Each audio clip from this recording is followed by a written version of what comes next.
ये कहानी है पैसे की, एक बहुत ही शातिर रणनीति की और एक जबरदस्त कानूनी लड़ाई की। एक ऐसा अरबों डॉलर का टैक्स गेम जिसने आप कह सकते हैं भारत में निवेश के नियमों को हमेशा के लिए बदल कर रख दिया। चलिए आज इसी को आसान भाषा में समझते हैं। 16 अरब डॉलर, जी हाँ, ये वो कीमत है जो 2018 में वॉलमार्ट ने चुकाई थी भारत की ई-कॉमर्स जायंट फ्लिपकार्ट में एक बड़ी हिस्सेदारी खरीदने के लिए। और इस डील से फ्लिपकार्ट के सबसे बड़े इन्वेस्टर्स में से एक टाइगर ग्लोबल को कितनी कमाई हुई? पूरे 2 अरब डॉलर। सोचिए, एक ही डील से कितनी जबरदस्त कमाई। लेकिन क्या हो अगर इस पूरे खेल का सबसे बड़ा विजेता ये इन्वेस्टर हो ही ना?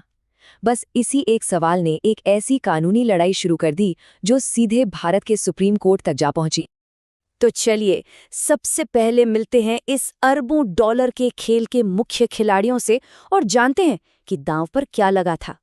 तो देखिए, इनाम था फ्लिपकार्ट, भारत का ई-कॉमर्स किंग। निवेशक था टाइगर ग्लोबल, अमेरिका की एक बहुत ही स्मार्ट इन्वेस्टमेंट फर्म। खरीदार था वॉलमार्ट, दुनिया का सबसे बड़ा रिटेलर।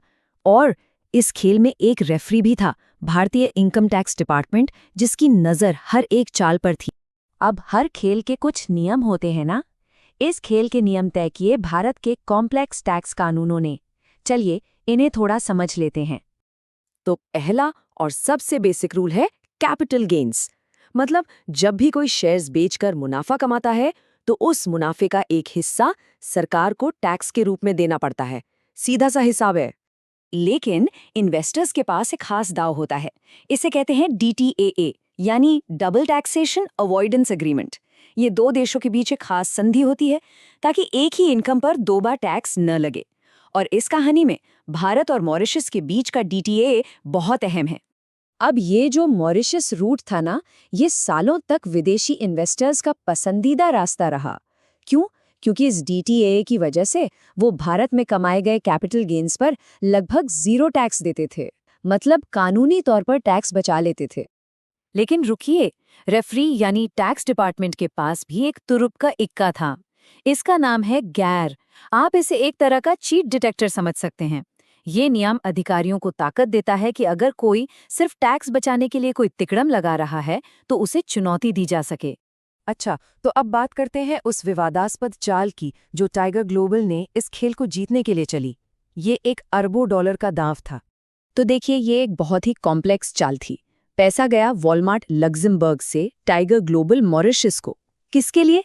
फ्लिपकार्ट सिंगापुर में रखे शेयर्स के लिए। और इन शेयर्स की असली वैल्यू कहाँ से आ रही थी? फ्लिपकार्ट इंडिया से।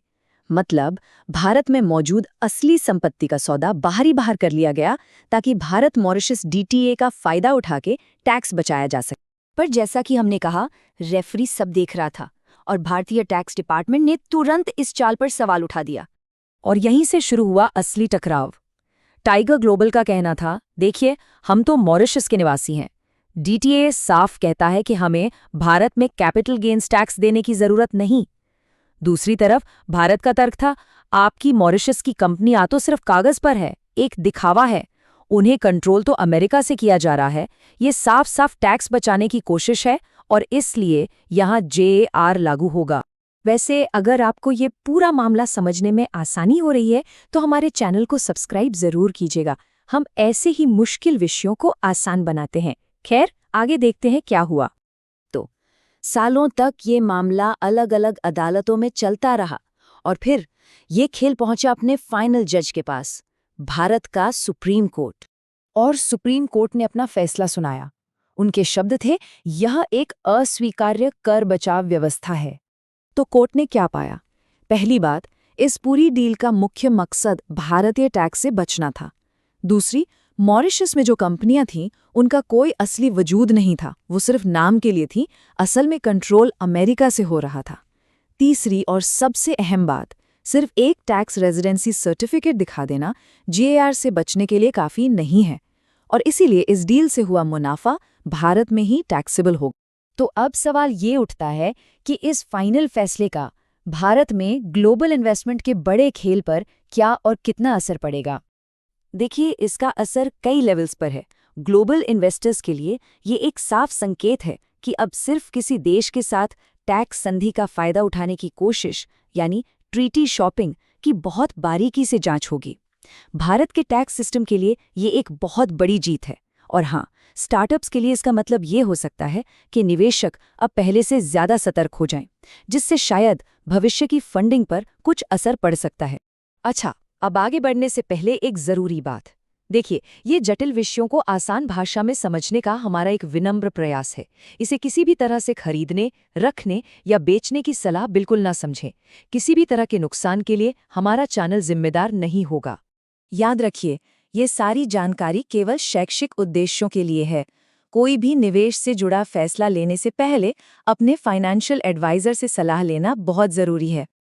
तो क्या इस चर्चा से आपको कुछ नया सीखने को मिला? अगर हाँ, तो हमारे चैनल को सब्सक्राइब जरूर करें। सच में, आपके समर्थन से ही हमें इस तरह की और जानकारी आप तक लाने की प्रेरणा मिलती है।